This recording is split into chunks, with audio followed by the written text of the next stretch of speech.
Okay, so this is going to be a section on map reading, compass reading, and figuring out exactly where the sun is going to come out and which direction it's going to come from and at what height at what time of day. And then we downloaded from the internet, which is a free download, a set of numbers that show us the time on the left side, 6:50 a.m., 7 a.m., 7:10 a.m., and then it gives us the altitude of the sun in minus 2.7, minus 0.8, 1.4, in respect to the horizon. The horizon being 0, and anything that's below 0 means that the sun is still below the horizon. Anything that's above 0 means that it's peaking over the horizon. And that's, of course, at sea level for Los Angeles, that our actual zip code. And then we also look at one more set of numbers on the right side, and that's the degrees in azimuth on the compass reading that it should read of where the sun is going to come out of. So 116.6 degrees, 118 degrees, 119.4 degrees, etc., etc. So we notice that at 7:10 a.m. at 118 degrees, the sun is going to be at 1.4 above sea level. So that's pretty much when sunrise is going to happen. Now, of course, it might be behind a mountain, which means it's going to take a lot longer, maybe up to 7:30 or 7:40 for it to actually peek over the mountain for us to actually see it. So the first thing we're going to do is we're going to take a compass reading and figure out exactly where 118 degrees is. So we look at our compass, and we're going to do a freeze frame here in just a moment. And we count up until we see 90 degrees, 120 degrees, and a couple of dots or a couple of dashes before 120 degrees is going to be 118 degrees. So it's due about between east and south. We're closer to east, of course. So right at that direction, that's where the sun is going to come out of. Now, of course, since we're in the northern hemisphere, United States, it's always going to be coming out kind of southern part of the eastern side, and it's going to roll towards the south and set in the west. Sun rises in the east, sets in the west, and again, because we're in the northern hemisphere, it always leans towards the south, and it makes a circle around the south down to the west. If we were in the southern hemisphere, it would go towards the north. It would go east and then north and then west. Northern hemisphere, United States, is going to go east, south, west. So let's go ahead and see what it's going to look like at that time. This is at about 6:50, 7 a.m. or so. Not much to speak of. Can't really shoot under this light, but you can already see it. I mean, it's actually coming up somewhere down there over the horizon. It's somewhere down there, and you can see it kind of rising. We did a little bit of a time lapse there to kind of show you what it's starting to look like. Since we're doing a city shot, we can't really see much of the city at this point. We want to actually shoot all of our filter tests at this point, and we really can't see much of the city to do filter testing right now. So based on our locale and our time of day and our weather conditions, it might be different for different cities around the country. But this is what the city's starting to look like around 7:40 or 7:45. Now, even further down, maybe about 8 o'clock or so, this is what we're starting to see. It's really starting to peek up over the horizon. In fact, it's finally starting to blow out our camera around 9 a.m., and we're getting about an f2.8 reading at ISO 400 at 1/30 shutter speed, which is close to where we're shooting at. We're shooting at 24. Our meter will not go to 24 frames per second, and so we're just getting a shutter speed close to it. And we're, of course, using our incident meter, like we learned in the production DVD, to measure the light and figure out exactly what kind of light we've got. So we don't have to keep taking the camera out every single time to see if we have enough light to shoot. We can just kind of leave the camera in the car until it's actually time to actually shoot. And we take another compass reading to make sure that we were correct. And yes, we were correct. At about 7:40 a.m., it was 122 degrees, and it was 6.5 over the horizon, which is we actually started filming around 8 a.m., which was perfectly appropriate for us. It allowed us to get the crew there on time and everybody there. We didn't have to ask them to come in at 5 a.m. or 6 a.m. or 9 a.m. when it's too late to get those really, really nice sunrise shots. Okay, welcome to the section where we're going to discuss filtration. And the best way to get to filtration is by first talking about map boxes and French flags. And the French flag is the device that sits on top of the map box, as you can see on the top left-hand side, and it allows you to block the light that would normally hit the lens if the sun or some other light source were directly in front of the camera. It is that particular flag that goes up on the top, kind of like the barn door of a light, and you adjust it up and down, and it allows you to block the light from the lens. And also the side flags are the ones on the sides and allow you to block the side light. The other thing we're going to look at is the usage of jibs, And we've used the jib extensively before in some of the other things we've discussed. And we're also going to use it here. It's the simple Cobra Crane jib. Very low cost, affordable jib that performs some really nice moves. As you can see there, it is doing a jib up and tilt down, which means that the whole jib is going up, whereas the camera is still tilting forward to maintain the same aspect. And we're going to show you what that looks like. And here you see it from another angle. As you can see, it is jibbing down, but the camera is maintaining a tilt up position, which means it's staying straight forward while the jib is tilting down. The first thing we're going to start with is the usage of French flags and matte boxes. As you can see, that's what the matte box is doing right there. As you tilt up with the matte box, you'll see that there's a flare in the center of the screen that starts really early on because the French flag was tilted way up and it's out of the frame. However, when we lower the French flag, you can see the shadow that it creates across the lens, and then it allows you to tilt up much further before you see that same flare start to appear in the frame. So what the French flag is going to do is going to guard your lens against stray light. Usually it's from the sun or from some other source. So here again is the French flag in the down position or the active position. The French flag is being used there to shelter the lens and shelter the matte box from the sunlight, which the sun is directly in front of the camera. And here it is when you withdrawn or up position, it is not active, it is not shielding the lens from the sunlight. And again, this is where you would have your frame at. This is how far you can tilt up if you have the French flag in the active position or the down position. And here's how far you can tilt up if you do not engage the French flag, and if it is not in the active position and is not sheltering you from the sun. So here's how much more you can tilt up if you engage the French flag or put it in a down or active position. Okay, now we're going to do one more example of reducing flare by using the French flag. As you can see, there's a lot of flare here in the lens because we're shooting directly into the sun. Now, I want to shoot directly into the sun because that's how I get all those really nice highlights in a road. And also notice all those really nice highlights in the trees as well too, and in the house.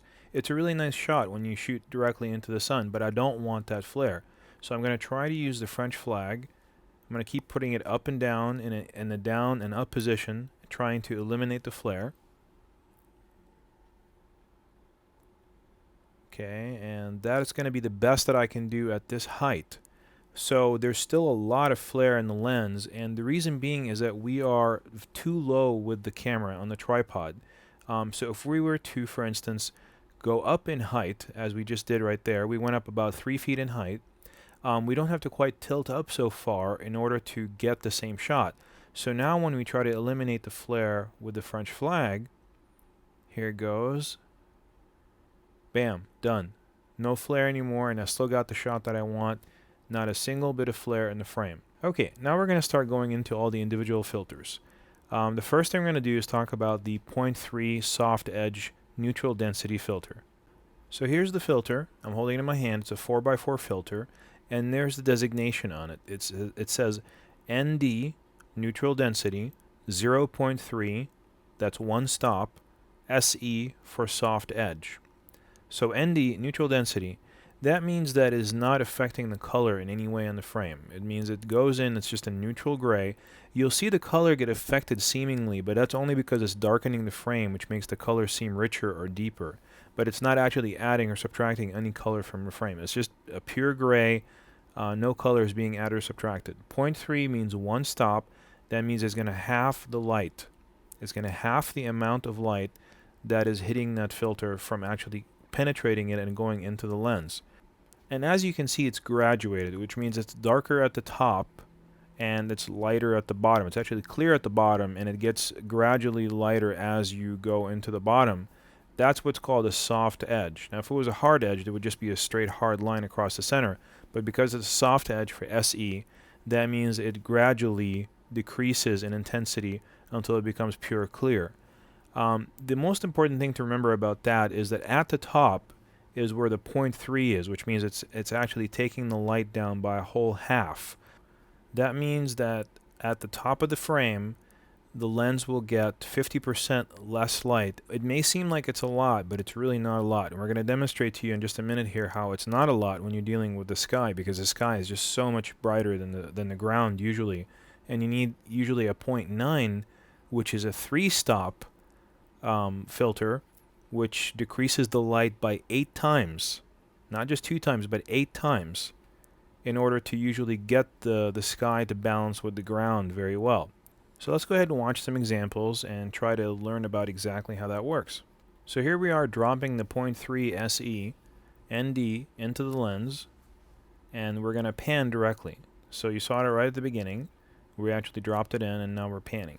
So what does it mean for us to be able to pan with a graduated SE filter on there? It means that we can drop in a graduated ND soft edge filter, and we can still perform a move with the tripod. There's kind of a myth that once you get a soft edge neutral density filter into the lens, you're kind of stuck with the frame as it is, and you have to stay with a static shot. That's not true. You can pan, you just can't tilt, and I'll show you how that works. Now here's the ND 0.6 soft edge. This is a 2-stop filter, and as you can see right there, that's how much it darkens the frame. We're going to drop it in and out, and you're free to rewind this back and forth as much as you want and kind of look at it again if you want to. And here we are performing a pan as well. Same thing with the 0.6. And as you can see, it really darkens the frame a lot more. Now here's the 0.9. That's really dark. That's 3 stops, which is 8 times less light. And here we are dropping it in and also performing the pan the exact same way.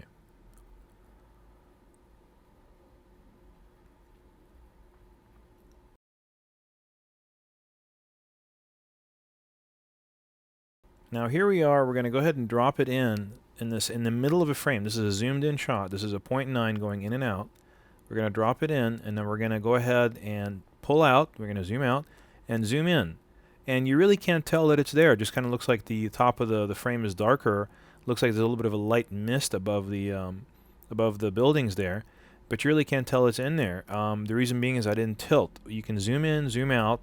The only thing you cannot do is tilt. You can zoom in, zoom out, pan, no tilt. And as long as you don't tilt, you're not going to give away the effect. Okay, now here we have an ND 0.3. Notice that there's no SE designation at the end of it, which means there's no soft edge graduation inside the filter. It's just a solid neutral density filter that takes out one whole stop of light. We're going to go ahead and tier that with a ND 0.9 soft edge, which is the one we just learned about, that has the graduation in the middle. So the 0.3 is already in there right now, and now we're going to go ahead and add the 0.9 soft edge. And as you can see, it effectively knocks down all that excess glare that's in the top of the frame, and it balances it with the ground very, very well. And we have a very nice frame now. I mean, this is very shootable. We don't have to go ahead and overexpose the ground in order to compensate for the sky. Now here's a solid ND 0.6 and an ND 0.9 soft edge. Here's the frame without the filter, and here's the ND 0.9 soft edge going in. And it balances the frame also very well. Here's an ND 0.9 solid. And we're going to go ahead and drop this into the frame and watch the change in the depth of field. I mean, wow, look at the buildings in the background. You really can't even see them anymore. Let's go back to the original shot right there, and you can see everything's in focus. You can distinguish all the buildings, all the shapes, and the tree branches in the foreground kind of blend into the background. They don't really stand out any one bit. Now watch this. Now they really stand out. We add a little bit of exposure, we add a little bit of a tint, and also the background is so completely out of focus now that you can still tell what it is, but you can really, really draw attention to the tree branches now if you really wanted to do that. Here's another depth of field test. You can see that the guardrail and the wood in the foreground is very much in focus, and so is the house sitting at the top of the mountain in the background. Well, let's just say you wanted to isolate the house and separate it from that guardrail. Use a 0.3. We're going to drop that in and open up the iris. And that doesn't really create any separation. Let's try the 0.6. That's 2 stops less light. We're going to open up the iris. And it creates a little bit of separation, but just not enough. Now let's try the 0.9 solid. And here we go. We're going to drop in the 0.9. So we're going to open up the iris 3 stops. This is almost wide open. So we're at f1.8 right now. And here we go. We got the guardrail out of focus, and the house is in focus. We're going to zoom back out, and we've got a great frame now. We finally were able to knock that guardrail out of focus. Now here's a 0.9, and we're going to also add a 0.9 soft edge. And here's the 0.9 soft edge going in. We're going to rotate it to the left just to knock down that sky. That sky is way above 100 IREs. So if we were to drop it in and rotate it so we can just knock out just that sky, kind of like a diagonal, then we can get that sky down below 100 IREs. Then we have an even nicer frame. Now let's just say we wanted to shoot directly into the sun without harming the CCD in the camera or harming our eyes in any way. We're going to drop in a 0.9 and a 0.6 and another 0.9. And this is the effect that we're going to have when we drop in all those three filters. We're going to have a very bright little orb in the distance, a little bit of flare from it, but nothing is knocked out. The sky is definitely not out of acceptable norms. So on a waveform monitor, the sun is going to be pure white, but everything around it is going to be very well within norms, very well within under 100 IREs. Okay, let's review all the soft edges one last time. Here's the 0.3, and there's the 0.6, and there's the 0.9 soft edge. Okay, I got one last filter test for you guys. This is an extreme situation where you're shooting practically directly into the sun as it is setting, at sunset. You can see it's off to the right-hand side right there, and is extremely bright in the horizon. It's very, very bright. It's probably about 8 to 10 times brighter than the ground right there. So it's completely blown out. It's way above 100 IRE acceptable levels. So here we go. We're going to go ahead and try to knock that down. This is a 0.3 solid, so by itself it doesn't really do very much at all. With the addition of the 0.6 soft edge. So 0.3 is already in there. We're going to add the 0.6 soft edge right now.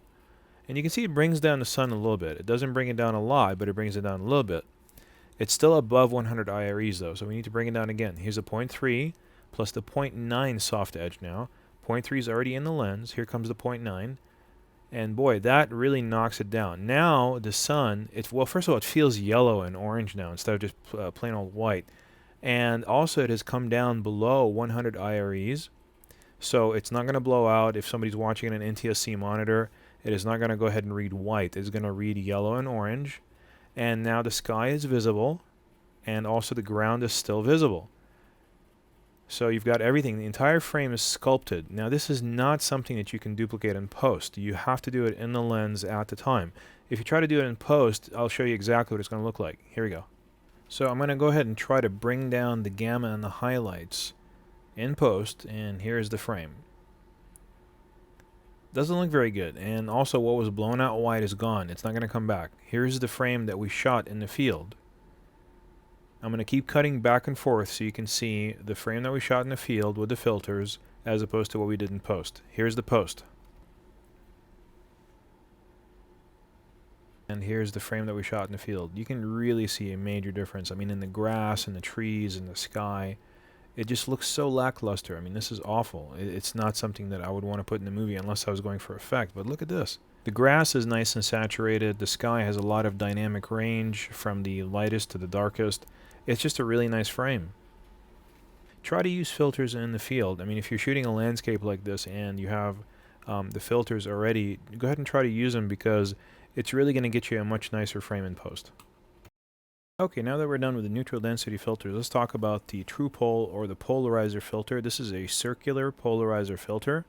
It is also a 4x4, and we're going to go ahead and talk about what the polarizer does.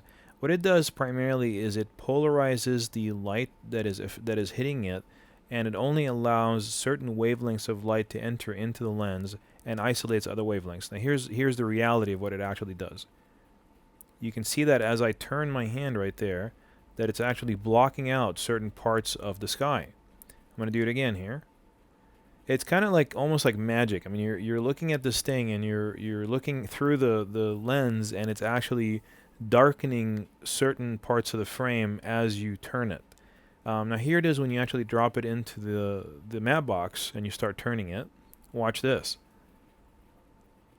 You can see the whole, like, part of the sky changing and then getting darker and lighter, and then the other part getting lighter. I mean, it's a really bizarre, very wonderful kind of effect, but here's the real magic. This is through a car window, and boy, I'll tell you what, that's really magic. I mean, when you can do something like that, that's just incredible. So the light is coming in and hitting that car window from the side, and it's reflecting off of that, causing glare directly into the lens. And what you can do with a polarizer filter, you can drop it in and you can remove that glare entirely. You can do the same thing with water and shop windows, any glass surface or water surface that is reflecting light from the sun or any other light source back into your lens. You can drop in the polarizer and you can just turn it a little bit, usually 90 degrees to either side, and you'll effectively knock out all of that glare and you can see straight through the glass or the water. Okay, so now that we learned the theory, let's put it into practice. We did a scene up here on the top of a mountain, and here's our DP preparing the matte box and attaching it to the camera. There's our actors rehearsing their scene. It's a very simple scene. All it is, they're just sitting there and doing their respective art forms. He's writing, she's painting, and she just looks over and gives him a nice look, essentially letting him know that she's supporting him in his venture. And there's the DP assembling the matte box. And here's the DP mounting the camera onto the jib, onto the Cobra crane. He's tightening the little lock nut in the bottom there that locks the camera in place. He is changing the weights, adding heavier weight to counterbalance the camera. And there I'm holding the Cobra crane in place until he puts it on there. And now he put in just the right amount of weight so it counterbalances it perfectly. And now he's just adjusting the matte box, making sure that everything's ready for the filters. And there's the actors. They're kind of knocked out in the sun there, getting ready for the scene.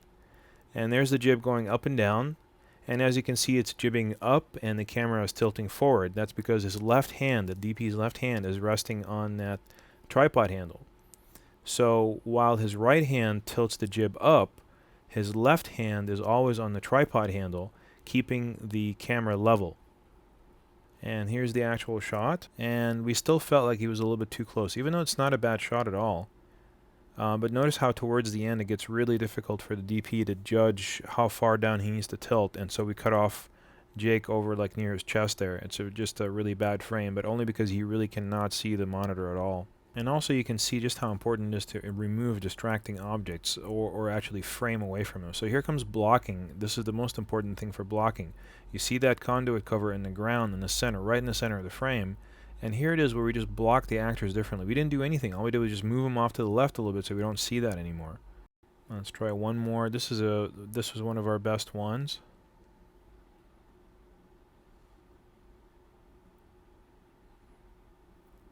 And you can see the final framing is so much better now. And I'm showing you all this raw footage because I want you to see how many times sometimes it takes to do a certain move before you get it right.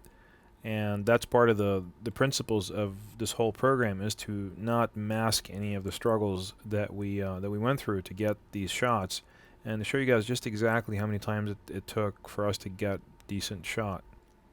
So now that we've done some jib work, let's go ahead and do some filtration. Let's apply the principles that we just learned. So we're taking out some brand new filters here, brand new 4x4 ND graduated soft edge filters. We're putting them into the filter frame that's going to go into the matte box. He's also blowing all the lint off of there. Solid part of the frame is also pointing towards the lens, and as he's doing it, one last brush down just to make sure there's nothing left in there. So the reason we're doing this is that we're trying to control the frame. We don't want to change the exposure on the actors. We don't want to darken them anymore, but we want to bring the sky under control. We also want to have a little bit of sky in the background to get that depth, because if you don't have that sky back there, you don't feel like there's a sense of depth. On all these shots, you want to look at the top of the frame to make sure you get the effect. So now the DP pulled that filter out, he's going to go ahead and switch it up and put in a 0.6 ND. And so that's no filter, and here comes the 0.6 graduated SE. After we added the 0.6, we knocked down the sky so much that we were able to actually iris up a little bit and get more light on the actors. That's no filter, and there goes the 0.9. We're going to go iris up all the way to wide open, and we're going to start irising down slowly until we hit what is supposed to be this proper skin tones. That is the f-stop for us to have proper skin tones, but unfortunately the background is completely blown out. We can't shoot like that. But we're not going to settle for that. We're going to go ahead and try to get as close as possible to those better skin tones as we can, and that's by using an ND 1.2 soft edge. 1.2 being a 4 stops. So you got the 0.3 is 1 stop, 0.6 is 2 stops, 0.9 is 3 stops, 1.2 is 4 stops. And every time you go up, you double. So it's 2 times 2 times 2 times 2. ND.6 is 4 times less light. ND.9 is 8 times less light. ND 1.2 is 16 times less light. It's 2 times 2 times 2 times 2. That's how you do the calculation. We're starting at f6.8, and this is f4.8. Here's the ND.3 grad. You notice the skin tones are a little bit improved, but not much. Here's the 0.6 and improved a little bit more. Here's the 0.9, improved a lot more, but not quite enough. Now here's the 1.2, but at f6.8. This is before we made the exposure adjustment. And here's after the exposure adjustment. Major, major difference. And as you can see, the original 0.9, it was okay, but it wasn't quite a 1.2. So that's why it really helps you to have a full arsenal of these ND graduated filters at your disposal, because you don't really know what you're going to go up against. In a situation like this, if you just had the 0.3, the 0.6, and the 0.9, it just wouldn't have been enough. You really needed the 1.2 to get those really, really good skin tones. It's really nice to have those 4 filters at your disposal. 0.3, 0.6, 0.9 soft edge, and if you can afford it, a 0.3, a 0.6, a 0.9, and 1.2, as well as all of those in hard edges too. Okay, now we went ahead and also gave you the wrong position. Notice how the ND soft edge filter is cutting off the top of Jake's body. His face is completely dark because we brought the camera down to too low of a height. Whenever you're using ND soft edges, you got to get the camera up to a higher level. Otherwise, you're going to end up getting the filter, the cutoff, actually in the middle of the person's body. And the only way to do that is to go ahead and raise the camera so that the background can be in the top part of the frame. Here's the wrong position again. You'll notice that because we were so far low on the ground that there was no way to isolate the sky by itself. So I want to make sure that you're up at pretty much about chest level whenever you're trying to use ND filters with people who are seated, for instance, in front of the camera, which is most of the time when you're going to end up using these ND filters, is in combination with people seated in front of the camera. Now here's a pan to the action. We're panning into the shot, but if you do a tilt, you can really see that edge line right there, traveling all the way down from the sky down to Jake. That's the edge, the soft edge of the neutral density filter, just traveling down across the sky. And so you can pan, but you cannot tilt. And just to show you guys exactly what the reflector is doing, this is a reflector in on Jake. And we're going to go ahead and take it away here in just a moment and show you what you're going to be losing if you don't have that reflector in there. And here we go, reflector's out. Okay, now on this one we're going to concentrate on where to put the reflector. Do we put it on the right side and fill in the shadow side of the person where the sun is coming from the left side? Or do we go ahead and move it to the left side of the frame and fill in everything that the camera sees from both sides of the face, the shadow side and the lighter side as well too? So let's look at the 2 different ways of doing that and which one is going to end up looking the best. So first of all, here's the move that we're going to do. We're just doing like a move where we drop the camera down. The DP is preparing the move right now, and he's going to go ahead and lower the camera, and that's the move right there. And there's the original position of the reflector. It's going to be on the right side, only filling in the right side or the shadow side of her arms and maybe her face. So here's frame right, reflector in. This is the reflector coming in only from the frame right side. Here it is again for positioning. There's the camera. Okay, you can see it very clearly now. We're going to concentrate on that for a second. And we're going to take it away. Okay, so this is what it looks like with the reflector out. This is the right side, frame right reflector is out. And we're going to go ahead and put it back in. There it is coming in. So that's reflector in. And we're going to take it away again. Not really much of a difference. It's only affecting her arm a little bit, but not her face or anything else. So we're going to try it from the left side. As you can see, the reflector is moving to the left side. So it's coming from pretty much right behind the camera, filling in all of the subject, not just the left side. So it's frame left, reflector in. And we're going to go ahead and take it away here in just a second. There it is. It's out. And back in. You can see a major difference on the left side there, on her face and her arm, everywhere. So it's always better when you're trying to bounce sunlight back into your subject and fill in shadows, to not just go on the shadow side and just bounce it in, but to actually come right behind the camera or to its left wherever you can encompass most of the body and try to bounce light back into the entire subject as much as possible, rather than just off to the right, for instance, and opposite to the sun, and just bounce light into the shadow side. It's better to come from the camera. Look at it as a fill light. Remember from the DVD, from production DVD, how we learned that the fill light always comes from the camera. It's a large, soft source. It fills in all the shadows and all the highlights and everything, not just coming in from the right side or the shadow side, but from the camera, it fills in everything.